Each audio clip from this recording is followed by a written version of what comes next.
दोस्तों, स्त्री ने पहले चाकू से अपनी उंगली काटी, फिर अपने हृदय का रक्त तियान शिखर पर्वत से एक मुरझाए हुए हिम कमल पर टपकाया। चमत्कार हुआ, सूखा हुआ कमल फिर से हरा हो उठा और उसकी पंखुड़ियों से एक नीली अग्नि प्रकट हुई। वहीं पास खड़ा महामंत्री कालिदास, जो एक बूढ़ा नपुंसक था, उस कमल की एक पंखुड़ी तोड़कर सम्राट आर्यवर्त को खिला देता है। क्षण भर में सम्राट का शरीर जलने लगता है और वो मृत्यु के कगार पर पहुंच जाता है। पर किसी को यह नहीं पता था कि वो स्त्री कोई साधारण इंसान नहीं थी। वो 1000 वर्ष पुरानी पुष्प आत्मा आरुषि थी। जब उसे मानव रूप धारण करना था, उसके स्वामी ऋषि महादेवानंद ने उसे आदेश दिया, तुम्हें नश्वर लोक में जाना होगा और प्रेम को अपने जीवन में खींचना होगा। आरुषि कुछ बोल भी ना पाई थी कि उसके स्वामी ने उसे आशीर्वाद देते हुए पृथ्वी पर गिरा दिया। जैसे ही वो नश्वर लोक में उतरी, उसने देखा सम्राट आर्यवर्त और काले वस्त्रों वाला योद्धा अघोर भीषण युद्ध में है। जब अघोर की तलवार सम्राट के सिर पर पड़ी ही थी, आरुषि ने अपनी शक्ति से उसे पीछे फेंक दिया।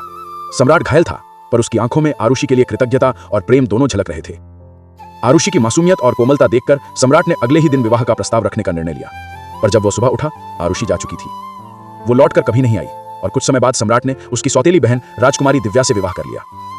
आरुषि को राजमहल के दबाव में राजकुमार नील से विवाह करना पड़ा, पर नील के हृदय में किसी और स्त्री मेघना के लिए प्रेम था।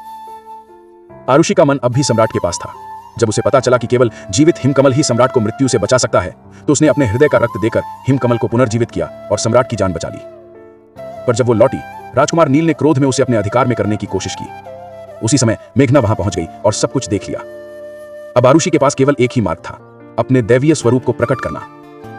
उसने अपनी आंखें बंद की और कमल का प्रकाश चारों दिशाओं में फैल गया। क्षण भर में महल शांत